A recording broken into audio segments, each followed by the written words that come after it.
Hello and welcome to Varn blog. And today I have a question. What does it mean when the leaders of the left and of liberals tell you over and over again that the student left is the moral conscience of the left, that they've been objectively correct time and time again? Now, despite the fact that it takes a very selective reading of history, ignoring of cause and effect relationships, ignoring of correlation for this to be true. Let's just assume that it is true. All right. These people think that they're condemning larger American society, where, today, larger American society is loosely sympathetic to the student left. They don't like it when they get too uppity, but no one likes it when anyone gets too uppity, including the student left themselves. Like, you start getting too uppity in their liberated zones and they get angry.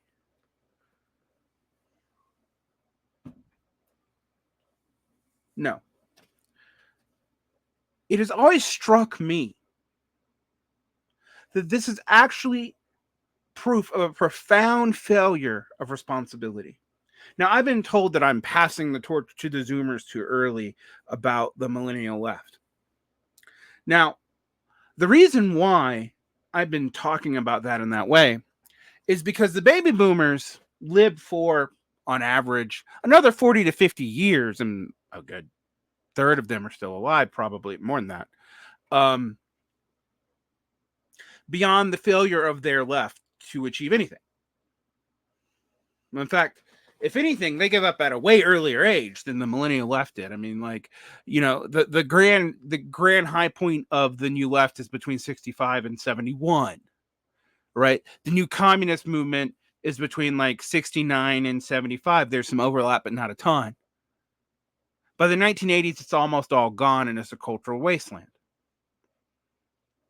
So what does it say that over and over again, that the moment that people try to enter adult life, that all that stuff vanishes? Because you cannot socially reproduce yourself solely off the fucking youth. All right?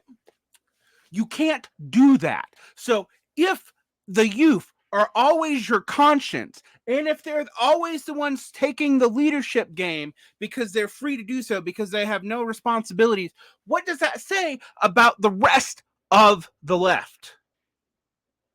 Are the liberals who use this student left as a bellwether for their own conscience so they can support them now that it seems obvious that what they've kept their mouth shut on the past is bathed in even more blood than they think is acceptable?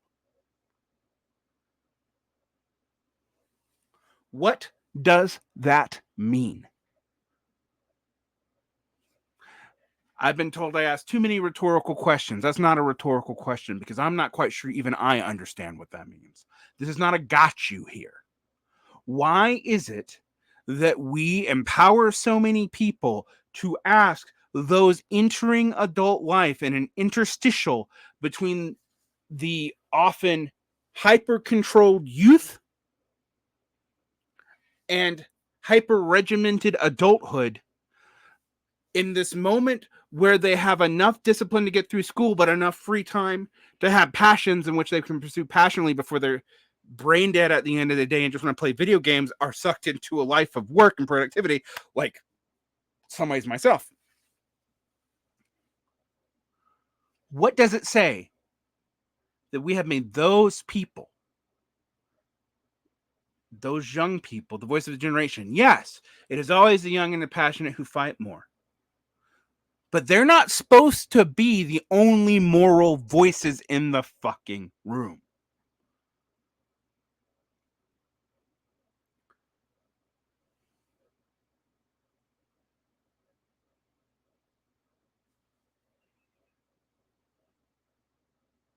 How decadent is it that that is the case?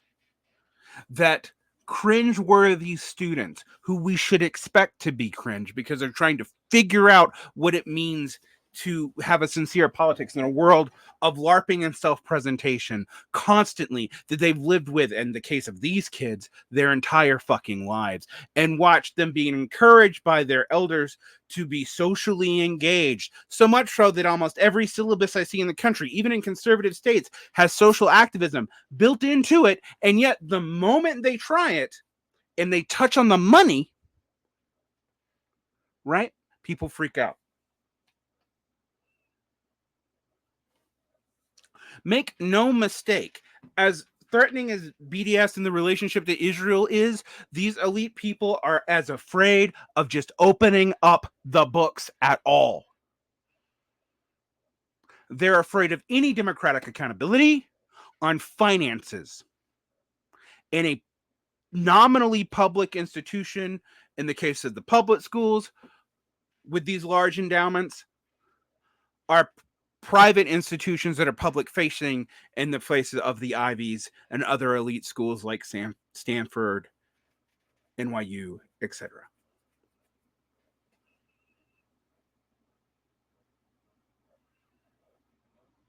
When you open up the books and see that these institutions are not schools, they're endowments with a small undergraduate program attached that's mostly used for networking, what do you see? And why are these people the conscience of our fucking country when we are led by a bunch of elites who have no vision of even their own social reproduction? Don't believe me? Trump and Biden can't seem to even come up with the idea of what it would mean to cultivate a backbench, much less actually do it. And the people slightly younger than them, who were in power before them, also did not do it either. Did Obama build a new vision for the Democratic Party other than a false notion of nothing burgers of color being able to run an otherwise neoliberal apparatus like some kind of hip, cool Sturmer, but for Americans, and preferably of immigrant extraction, but not an immigrant themselves because they need to be native born to be president.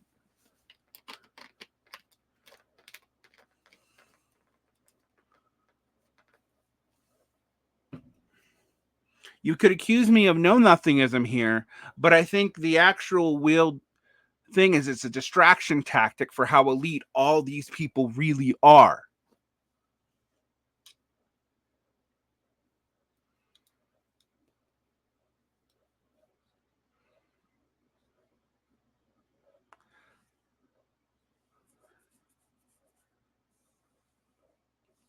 And the progressive institutions, the public ones like Evergreen, I know I said Evergreen was a private university. I forget that it's public because it's run so differently from most public universities, but there's a lot of these experimental public schools that they're also odd men out, and they educate a very small chunk of the society. They haven't changed the educational vision of the rest of the world at all. And if anything, most of the time, they're somewhat of a laughing stock to be fucked with occasionally, like that school in Florida.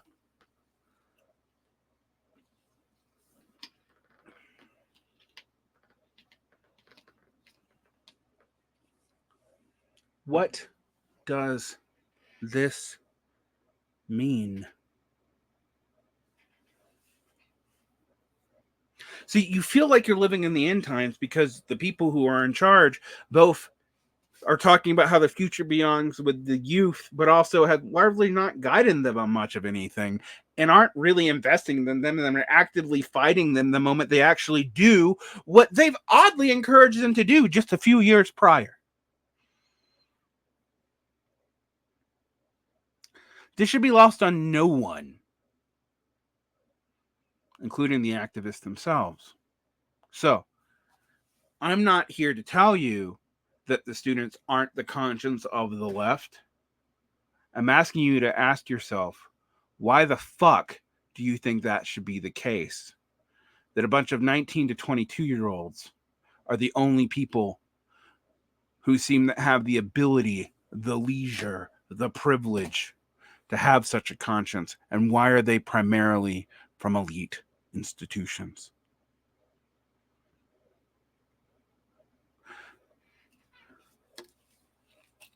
Which is not to say that working class people don't care about this, but it's not their number one priority. And who would blame them? They don't know what they can do. And I'm not sure we know what we can really do either. Geopolitics is a larger game than any one person's conscience. But it seems very interesting to me that opening up the books may be the thing that provoked this much of a response. BLM didn't make those kinds of demands because those books were already open.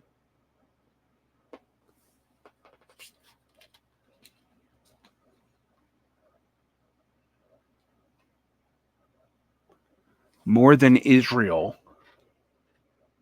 in a lot of ways, these people are afraid of transparency. Why? Ponder that. Like and subscribe. This is a brief special episode going on the Sunday. Take care.